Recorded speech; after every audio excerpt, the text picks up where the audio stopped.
সংস্কারকে যদি যারা মনে করছেন যে নির্বাচন পরে হওয়া উচিত, সংস্কার আগে হওয়া উচিত, তাহলে সেই সংস্কারকে সফল করার জন্যই এমন মানুষের দরকার যারা সরাসরি জনগণের সাথে সম্পৃক্ত।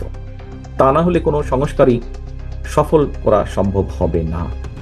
কাজেই সংস্কারকে যদি সফল করতে হয়, সংস্কারের প্রস্তাবনা আজকে থেকে 2 বছর আগে এদেশের রাজনীতিবিদরাই দেশের মানুষের সামনে তুলে ধরেছেন। রাজনৈতিক কর্মীরাই সংস্কারের প্রস্তাব এই দেশের মানুষের সামনে তুলে ধরেছেন। কাজেই এই দেশের প্রকৃত সংস্কারও যদি করতে হয়, তাহলে অবশ্যই সেটি রাজনীতিবিদদের মাধ্যমেই করতে হবে। অবশ্যই দেশের রাজনীতিবিদদের বাইরেও বহু মানুষ আছেন, বহু শ্রেণী পেশার মানুষ আছেন, বুদ্ধিজীবী আছেন, ইন্টেলেকচুয়ালস আছেন, সিভিল সোসাইটির মানুষ আছেন। আমরা অবশ্যই তাদের পরামর্শ নেব। আমরা অবশ্যই তাদের পরামর্শ যেগুলো থাকবে তার ভিত্তিতে আমরা ধীরে ধীরে নিয়ে যাব, দেশকে সামনের দিকে নিয়ে যাব। কিন্তু বিষয় হচ্ছে যে যতক্ষণ পর্যন্ত জনগণের ডাইরেক্ট রিপ্রেজেন্টেটিভ দেশ পরিচালনার দায়িত্ব না পাবে, তাদের হাতে দেশ পরিচালনার দায়িত্ব না আসবে, ততক্ষণ পর্যন্ত কোনোভাবেই কোনো সংস্কারের পূর্ণ বাস্তবায়ন করা সম্ভব নয়। কারণ যাদের সাথে জনগণের সরাসরি সম্পৃক্ততা আছে, তারাই একমাত্র জনগণের কথা তুলে ধরতে পারবে, তারাই একমাত্র জনগণের আকাঙ্ক্ষা অনুযায়ী সামগ্রিকভাবে দেশকে সেদিকে পরিচালনা করতে সক্ষম হবেন। আমাদেরকে যদি সামগ্রিকভাবে একটি বৈষম্যহীন থেকে আরম্ভ করে একটি গণতান্ত্রিক বাংলাদেশ গড়ে তুলতে হয়, তাহলে অবশ্যই এখানে সকলের পার্টিসিপেশন লাগবে। এখানে জনগণের মতামতের ভিত্তিতে পরিচালিত হতে হবে। আমরা আমাদের বক্তব্য জনগণের সামনে নিয়ে উপস্থিত হয়েছি। আমরা মনে করি অন্যান্য যারা আছেন তারাও জনগণের সামনে উপস্থিত হবেন।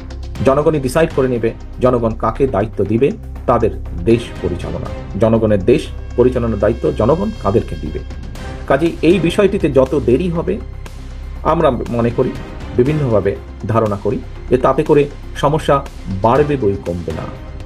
একটি বিষয় অনেকেই আলোচনা করেছেন, একটি বিষয়ে অনেকেই বলছেন ইদানিং, যত দেরি হবে নির্বাচনের, তত বেশি কিন্তু বিভিন্ন ষড়যন্ত্রের ডালপালা বাড়তে থাকবে। বিভিন্নভাবে সমাজের মধ্যে বিভিন্নভাবে কথাবার্তা, এখনই বিভিন্ন রকম কথাবার্তা আস্তে আস্তে ছড়াচ্ছে যে যারা পালিয়ে গিয়েছে এই দেশ থেকে, তারা এই দেশের মানুষের বিপুল পরিমাণ সম্পদ লুট করে নিয়ে গেছে।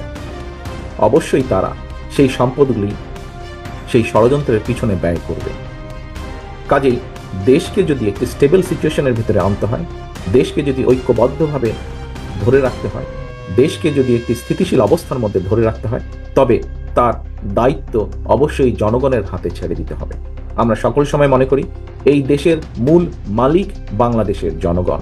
কাজেই বাংলাদেশের জনগণের সেই অধিকার আছে এই দেশ নিয়ে কি হবে না হবে সেই সিদ্ধান্ত নেবার একমাত্র ক্ষমতা বাংলাদেশের মানুষের। এবং পৃথিবীতে আমরা মুখে সকলেই গণতন্ত্রের কথা বলি, সমগ্র পৃথিবীতে গণতান্ত্রিক ব্যবস্থা বলতে যা বোঝায় সেটি হচ্ছে নির্বাচন। নির্বাচনের মাধ্যমেই জনগণ তাদের মতামত ব্যক্ত করে থাকেন। সেটি আগেই বলেছি আমি, সেটি ইউনিয়ন পরিষদ হোক, সেটি জাতীয় পর্যায়ের হোক, নির্বাচনের মাধ্যমেই জনগণ তাদের মতামত প্রকাশ করে থাকে। নির্বাচনের মাধ্যমেই জনগণ সিদ্ধান্ত নিয়ে থাকে তারা কি চায়। নির্বাচনের মাধ্যমেই জনগণ তার জবাব দিয়ে থাকে, তারা দেশকে কি বলতে চায়, তারা রাজনীতিবিদ সহ সকলকে কি বলতে চায়। নির্বাচনের মাধ্যমেই জনগণ এসব কাজ করে থাকে।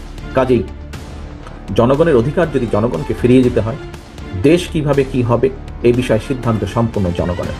আমরা জনগণের অধিকার যত দ্রুত জনগণের কাছে ফিরিয়ে দিতে পারবো, জনগণের অধিকার যত দ্রুত আমরা এই দেশে প্রতিষ্ঠিত করতে পারবো, প্রিয় উপস্থিতিবৃন্দ, আমি বিশ্বাস করি তত দ্রুত আমরা দেশকে ধ্বংসের দ্বার প্রান্ত থেকে। দেখেন বিষয়টা নিয়ে যেই দৃষ্টিভঙ্গিতে দেখেন, আমার কাছে মনে হচ্ছে এটা প্ল্যান সি। প্ল্যান এ হচ্ছে বৈষম্য বিরোধী, প্ল্যান বি হচ্ছে জাতীয় নাগরিক কমিটি, প্ল্যান সি হচ্ছে এই টিমটা। এখন আজকের দিনে খুবই চাঞ্চল্যকর যে খবরটা গণমাধ্যমে ঘুরে বেড়াচ্ছে, অনেকে কিন্তু শুধুমাত্র হেডিং দেখেই বিষয়টা নিয়ে একরকম চিন্তা ভাবনা করছেন, কিন্তু ভেতরের খবরে একদম শেষে 2টা লাইন আছে।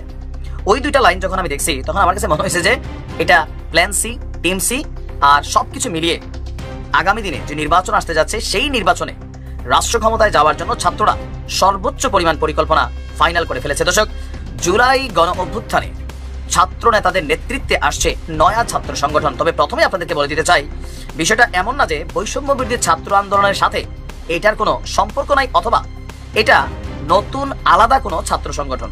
অনেকেই ভাই বানিয়েছেন যে তাদের মধ্যে ঝগড়াঝাটি হয়েছে, যেহেতু এই কমিটির পদ নিয়ে আমরা দেখছি যে এখানে একটা গতকালকে থেকে ভিন্ন ভিন্ন ফেসবুকে যার যার অনুসারী, সার্জিসের অনুসারী, বাকেরের অনুসারী, তারপরে যে যারাই আছেন তাদের অনুসারীরা আলাদা আলাদা স্ট্যাটাস দিচ্ছেন। বাট এটা হচ্ছে আলাদা খেলা। খেলাটা কি?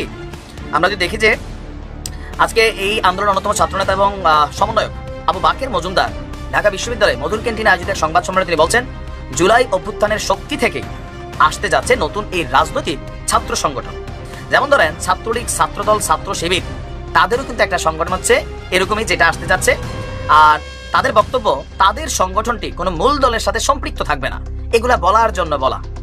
আর এখানে ছাত্র শিবিরের একটা বড় কানেক্টিভিটি আছে, এটা তারা হাইড অ্যান্ড সিক যে খেলাটা, এটারও কিন্তু একটা অংশ এখানে কানেক্টেড হবে। তাদের বক্তব্য হচ্ছে জুলাই আন্দোলনে মানুষ যে রায় দিয়েছে সেটি এই সংগঠনের ভিত্তি। মূল থিম হবে স্টুডেন্ট ফার্স্ট, বাংলাদেশ ফার্স্ট। এটাতে হবে কি, বাংলাদেশে মূলধারার যে রাজনৈতিক শক্তিগুলোর সাব পার্ট আছে ছাত্র শক্তি হিসেবে, ছাত্রদল, ছাত্রলীগ, ছাত্র শিবির, তো এই বৈষম্য বিরোধীরা কলেজ ক্যান্টিনে বা কলেজ ক্যাম্পাসে এরা তো আলাদা আলাদা। এখন এদের বাইরে আরেকটা টিম তৈরি হবে যারা কলেজগুলোকে, বিশ্ববিদ্যালয়গুলোকেও নিয়ন্ত্রণ করবে। এখানে বলা হচ্ছে বৈষম্য বিরোধী ছাত্র আন্দোলনের সাথে এটির কোনো সম্পর্ক নেই। তারপর হচ্ছে নয়া ছাত্র সংগঠনটি স্বতন্ত্র হবে। আমরাও এটা বিশ্বাস করি না, কারণ সম্পর্ক নাই বললে তো হয় না ভাই, আমরা বুঝি সম্পর্কটা কোথায় আছে। বাকেরের বক্তব্য যে এই আন্দোলনে বিভিন্ন মতাদর্শের লোকজন অংশ নিয়েছে, এখনো আছে। উদাহরণস্বরূপ তারা বলছে ছাত্রদল, ছাত্র শিবির, ছাত্র শক্তি, বাম, ডান, ইসলামী শিক্ষার্থী অনেকেই ছিল। তো জুলাই আগস্ট পরবর্তী যার যার যে জায়গা, ওই জায়গাগুলোতে ফিরে গেছে। বাট এর পরেও অনেক ছাত্রছাত্রী রয়ে গেছে যারা আসলে কোনো সংগঠনের সাথে কানেক্টেড না। তো এখন তাদের পরিকল্পনা বা তারা মনে করছে জুলাই অভ্যুত্থানে যে দুইটি অঙ্গীকার, ফ্যাসিস্ট ব্যবস্থার সম্পূর্ণ বিলোপ এবং নতুন রাজনৈতিক বন্দোবস্ত, মানে এই দুইটাকে বাস্তবায়নের মাধ্য দিয়ে তারা এই ছাত্র আন্দোলনের কার্যক্রম মানে তারা চালিয়ে যাবে।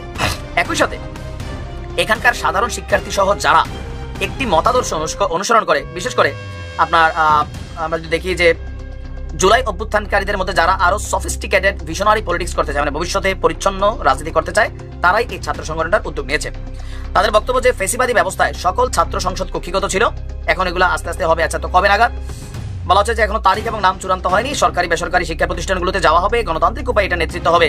আর স্বতন্ত্র ছাত্রদের ঘোষণা নিয়ে অনেকে বলছেন, বাট আপনারা একটু ভালো করে যদি বোঝেন তাহলে বুঝে যাবেন। ডক্টর ইউনূস, বৈষম্য বিরোধী, জাতীয় নাগরিক কমিটি, নতুন যে রাজনৈতিক দল, সব কিন্তু একটা টিম, এর বাইরে কিছুই না। তবে এই টিমগুলোর একটা জিনিস ছিল না, যে তারা যখন রাজনৈতিক শক্তিতে তারা পরিবর্তিত হচ্ছে, তখন তাদের কলেজ, ক্যাম্পাস, বিশ্ববিদ্যালয়, স্কুল, কলেজে তারা কাদের নিয়ে কাজ করবে, এই জন্য তাদের একটা ছাত্র সংগঠন দরকার।